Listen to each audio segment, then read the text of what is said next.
इसमें ग्रामीण और शहरी स्थानीय निकाय और आपदा प्रबंधन अनुदान शामिल हैं। राजकोषीय समीकरण।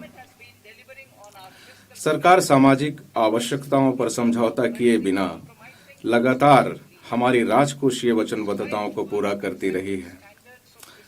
राजकोषीय प्रबंधन के स्वीकार्य मानकों को पूरा करने के लिए बजट 2025-26 में मैंने संकेत दिया था कि केंद्र सरकार वर्ष 2030-31 तक 50 में, जिसमें ±1% के ऋण से जीडीपी अनुपात तक पहुंचने का लक्ष्य रखेगी। इसके अनुरूप ऋण से जीडीपी अनुपात संशोधित अनुमान 2025-26 में जीडीपी के 56.1% की तुलना में बजट अनुमान 2026-27 में जीडीपी के 55.6% रहने का अनुमान है।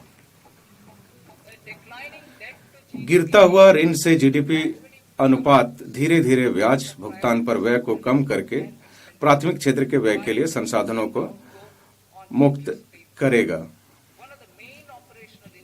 ऋण लक्ष्य के लिए एक मुख्य प्रचालनात्मक लिखित राजकोषीय घाटा है। मैं इस गरिमामय सदन को हर्ष के साथ यह सूचित करती हूं कि मैंने 2025-26 तक जीडीपी के 4.5% से नीचे राजकोषीय घाटे को कम करने के लिए वित्त वर्ष 2021-22 में की गई अपनी वचनबद्धता को पूरा किया है। संशोधित अनुमान 2025-26 में राजकोषीय घाटे का अनुमान जीडीपी के 4.4% रहने का अनुमान है, जो 2025-26 के बजट अनुमान के बराबर है।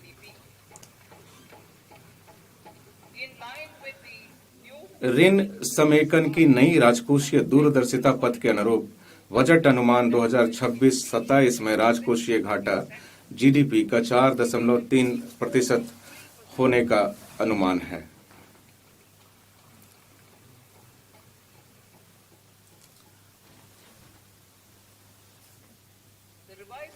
संशोधित अनुमान 2025-26 गैर ऋण प्राप्तियों का संशोधित अनुमान 34 लाख करोड़ है, जिसमें से केंद्र की निवल कर प्राप्तियां 26.7 लाख करोड़ है। कुल व्यय का संशोधित अनुमान 49.6 लाख करोड़ है, जिसमें से पूंजीगत व्यय लगभग 11 लाख करोड़ है।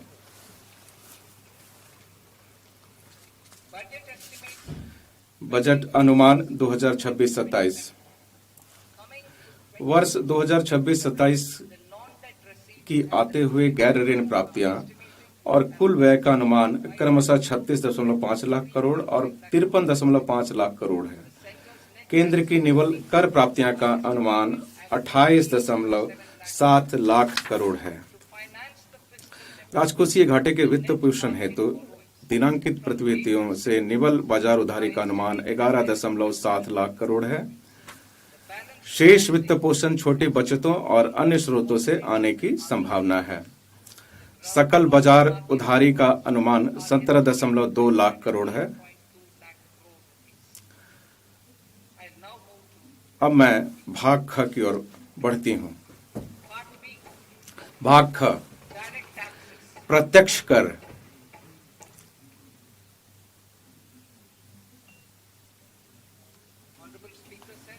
माननीय अध्यक्ष महोदय, अब मैं प्रत्यक्ष करों पर अपने प्रस्ताव प्रस्तुत करूंगी। नया आयकर अधिनियम। जुलाई 2024 में मैंने आयकर अधिनियम 1961 की व्यापक समीक्षा की घोषणा की थी। इसे रिकॉर्ड समय में पूरा कर लिया गया और आयकर अधिनियम 2025 दिनांक 1 अप्रैल 2026 से प्रभावी हो जाएगा। करदाताओं को स्वयं को अपनी अपेक्षाओं से भली भांति परिचित होने के लिए पर्याप्त समय देते हुए इस सरलीकृत आयकर नियमावली और प्रपत्रों को शीघ्र ही अधिसूचित कर दिया जाएगा। प्रपत्र को इस प्रकार पुनः डिजाइन किया गया है कि आम नागरिक इसे बिना किसी कठिनाई के इसका अनुपालन कर सके। जीवन जीने की सुगमता। मैं प्रस्ताव करती हूं कि किसी साधारण व्यक्ति को मोटर दुर्घटना दावा अधिकरण द्वारा अधिनिर्णीत ब्याज को आयकर से छूट दी जाएगी और इस मद में कोई स्रोत पर काटा गया कर नहीं होगा।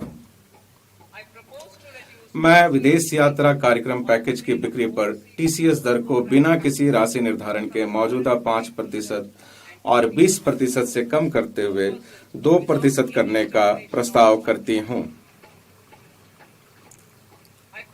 मैं शिक्षा प्राप्त करने और चिकित्सा उद्देश्यों के लिए उदारीकृत धन प्रेषण योजना के अंतर्गत टीसीएस दर को 5% से कम करके 2% करने का प्रस्ताव करती हूं।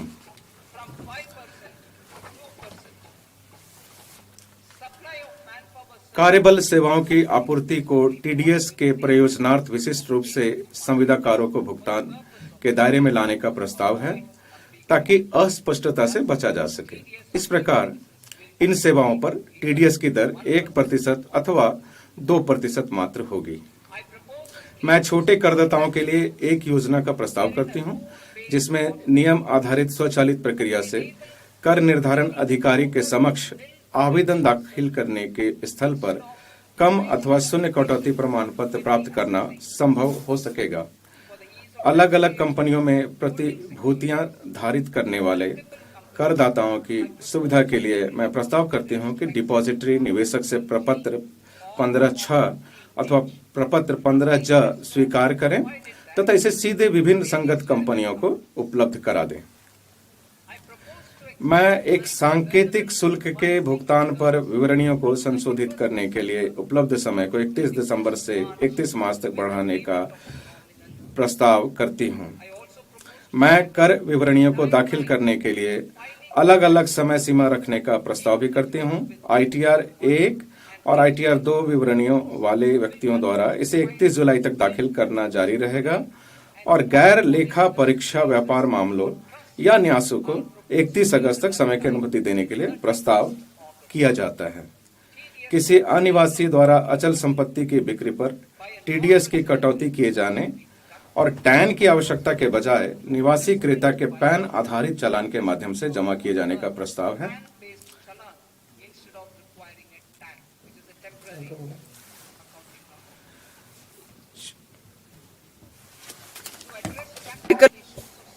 छात्रों, युवा पेशेवरों, तकनीकी कर्मचारियों, अन्यत्र चले गए अनिवासी भारतीयों और ऐसे अन्य छोटे करदाताओं की व्यावहारिक समस्या को दूर करने के लिए मैं इन करदाताओं के लिए एक निश्चित आयकर के नीचे अथवा परिसंपत्ति को प्रकट करने के लिए 6 माह की विदेशी परिसंपत्ति प्रकटीकरण योजना शुरू करने का प्रस्ताव करती हूँ।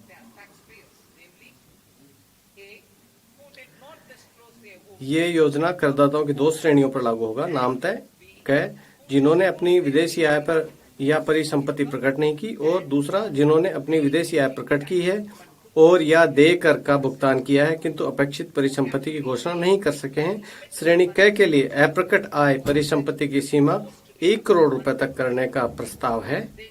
उन्हें कर के रूप में परिसंपत्ति के उचित बाजार मूल्य का 30% या अप्रकट आय का 30% और दंड के स्थान पर अतिरिक्त आयकर के रूप में 30% का भुगतान करना होगा। इससे अभियोजन